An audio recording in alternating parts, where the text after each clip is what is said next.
Nous sommes menacés d'un véritable krach sanitaire. Un krach, c'est un effondrement. Il résulterait de 3 facteurs. Le premier, ce sont des défis sanitaires totalement nouveaux. Le second, c'est un appareil de soins, un ensemble de moyens de soins qui est en voie de dislocation. Et le troisième, le plus grave, le plus important, le plus décisif, c'est ce qu'il y a dans la tête des décideurs.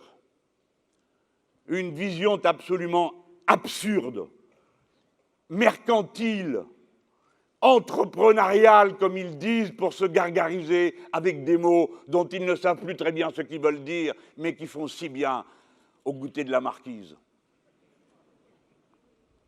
Cette vision de la santé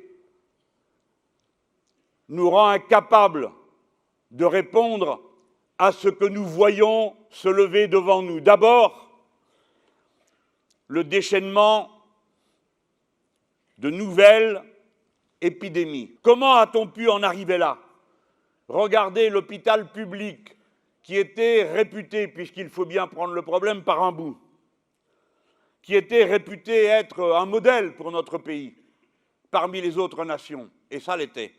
Comment en est-on arrivé au point où des gens qui y travaillent sont devenus l'unique et dernière ligne qui permet à l'hôpital de fonctionner, car sans leur dévouement, parfois jusqu'à la mort, il n'y aurait plus d'hôpital public.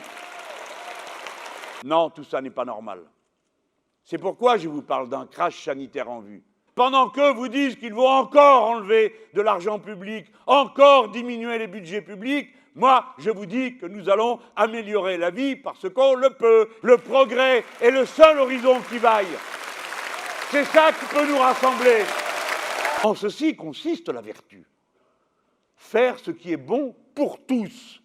La ligne politique de l'avenir en commun, c'est de relocaliser tout ce qu'on peut et de commencer par relocaliser ce dont l'État peut avoir la maîtrise, car c'est l'État qui est notre force, l'État stratège, l'État organisateur, l'État appartenant à son peuple pour accomplir les destins que celui-ci lui a donné l'ordre d'accomplir.